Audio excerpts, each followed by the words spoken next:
Ahora que ya nombramos cuáles son los componentes de un músculo, cómo se divide un músculo y cómo se produce la contracción muscular, vamos a recordar cómo hacemos para que llegue la señal de que realmente se produzca la contracción muscular. El músculo es una estructura que está completamente inhibida. Recordemos que cuando se desdoblan las moléculas de miosina y tropomosina, lo que sucede es que los puentes activos quedan descubiertos, las fibras de actina, o mejor dicho, las cabezas de los puentes cruzados de las fibras de actina se relacionan con los puntos activos de la miosina y entonces ahí se produce la contracción y la retracción muscular.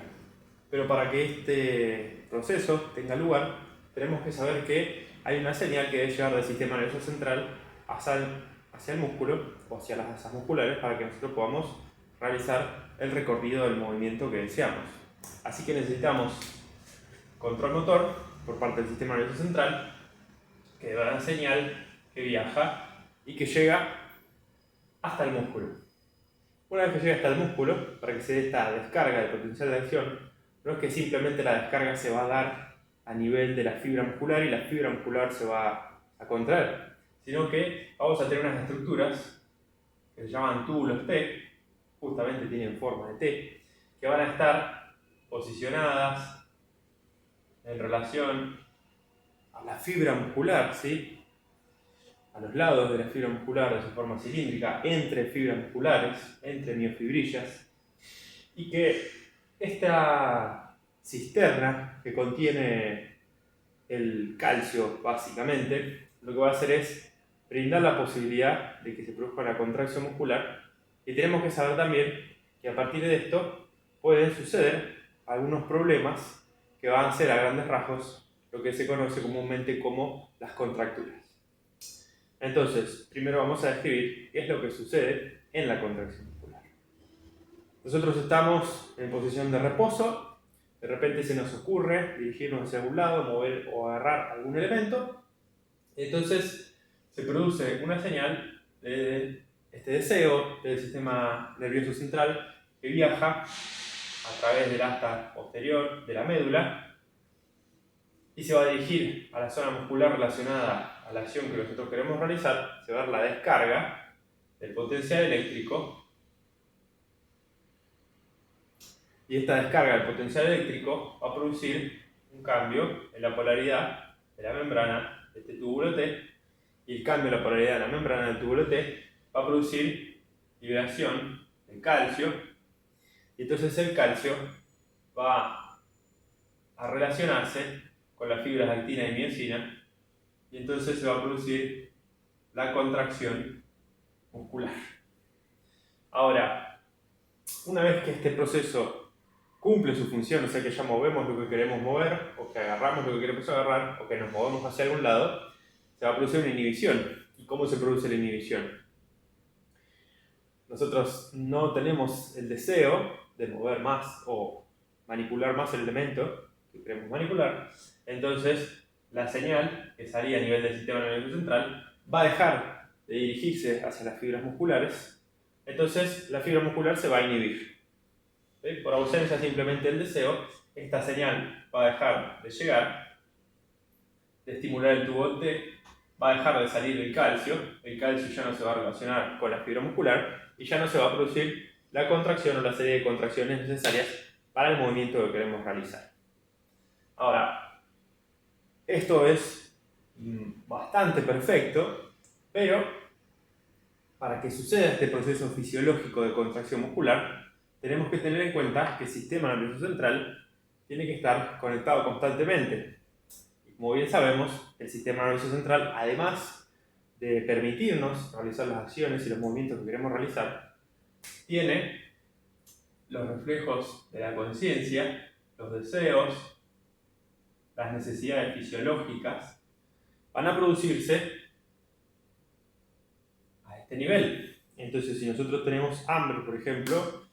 vamos a percibir que tenemos hambre, vamos a ir a buscar algo para comer.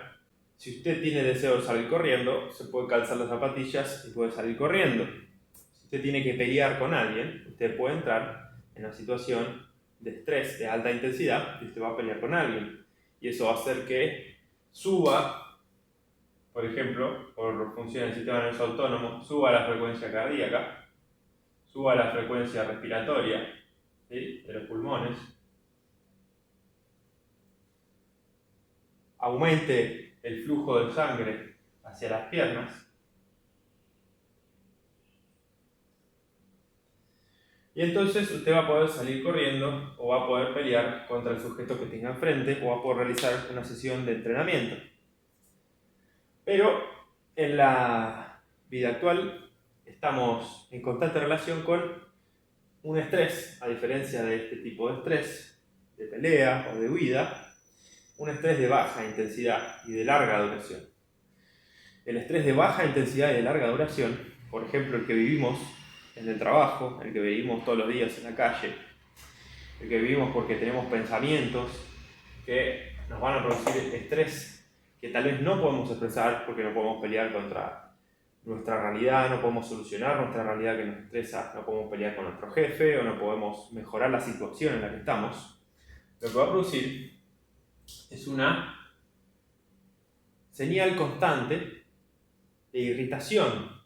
que va a intentar aumentar la frecuencia cardíaca, aumentar la frecuencia respiratoria, aumentar el flujo de sangre hacia los músculos. El tema es que los músculos no lo necesitan, nuestros músculos no lo necesitan.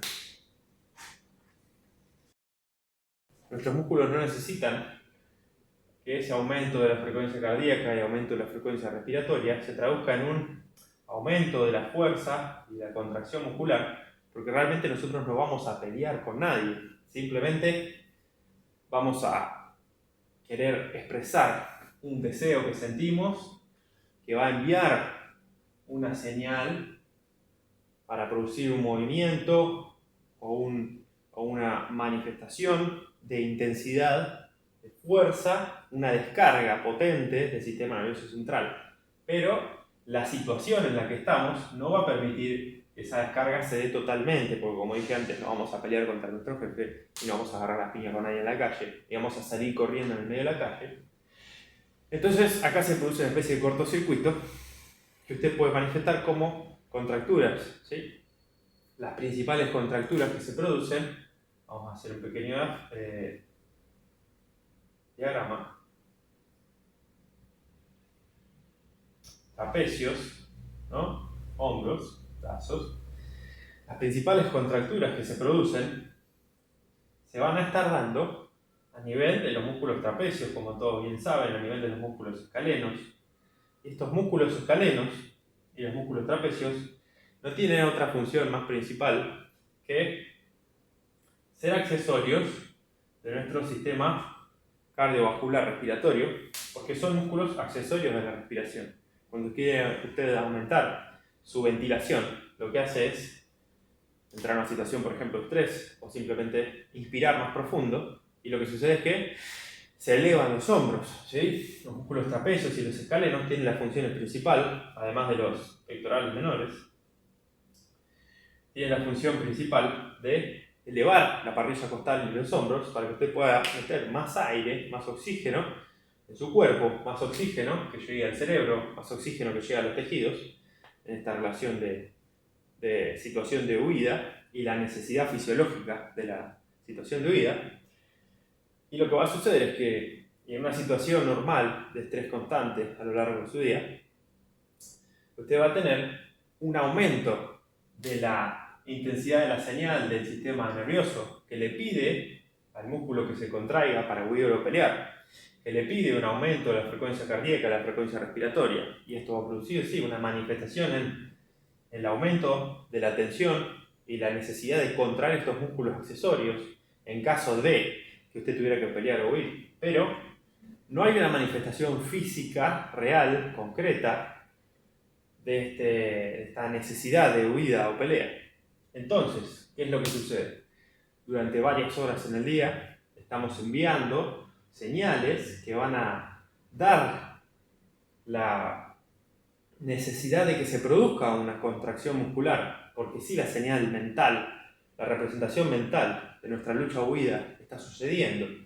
sí vamos a tener una tendencia al aumento de la frecuencia cardíaca y respiratoria, o sea, estrés. Y sí vamos a tener un aumento del tono muscular, principalmente de los músculos accesorios de la respiración.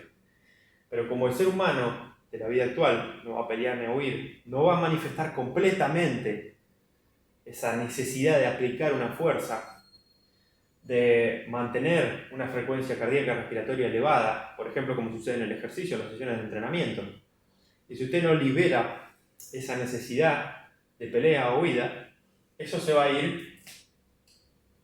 sosteniendo en el tiempo y va a ir cada vez quedando más estancado. Y usted cada día que pasa va a ir produciendo más contracción y retracción de esta musculatura accesoria de la ventilación sin realmente poder aplicarlo en una actividad que dé una descarga de la función del sistema nervioso central para la pelea y huida. Así como el normal funcionamiento de nuestro cuerpo es partícipe de un problema que afecta al 99 o al 100% de la población mundial, como pueden ser las contracturas del trapecio, de la espalda, que son básicamente, como dije, músculos accesorios de una respuesta de lucha o huida, la actividad física que nosotros podamos realizar para producir esta descarga, para manifestar realmente una descarga de energía, de intensidad, de manera que esto no produzca irritación y contracturas, la actividad física que nosotros podamos realizar va a ayudar a normalizar esa descarga del tono y por ende, expresando realmente una mayor frecuencia cardíaca y respiratoria, realmente expresando un estímulo de fuerza o de esfuerzo, vamos a tener menor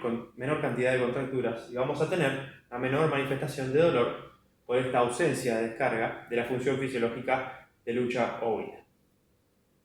Por otro lado, cuando esto se descarga, por ejemplo en una actividad física, la persona manifiesta luego la sensación de tranquilidad, porque en nuestro sistema nervioso que venía funcionando con una intensidad normal, va a manifestar un pico de estrés, que si nosotros no lo descargamos, se va a mantener siempre constante, y cuando queramos descansar por la noche, esa constante no nos va a dejar descansar bien. Por otro lado, si usted está expresando constantemente una pequeña respuesta de irritabilidad en su sistema nervioso central, en las contracturas, en la cantidad de contracción, de fuerza del tono muscular, de estos músculos accesorios de la respiración, de la frecuencia cardíaca respiratoria, y realiza actividad física, corre, hace fuerza, va al gimnasio, y produce un pico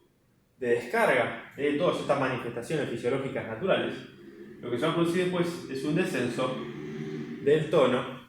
y un descenso de esta irritabilidad del sistema nervioso central, por lo que usted va a poder descansar mucho mejor cuando tenga que dormir por la noche. Y entonces por la noche se va a dar una respuesta de recuperación que su cerebro le va a agradecer, porque al día siguiente usted va a poder funcionar con un cuerpo mucho más descansado y usted va a poder repetir entonces esta función normal, que no solamente va a tender siempre por el estrés que vivimos a mantenerse levemente elevada, sino que si usted no hace actividad física, nunca va a dar este pico y nunca va a tener una descarga para una normal función de sueño y reparo total. Espero que se haya entendido la explicación y nos vamos a ver en el próximo video.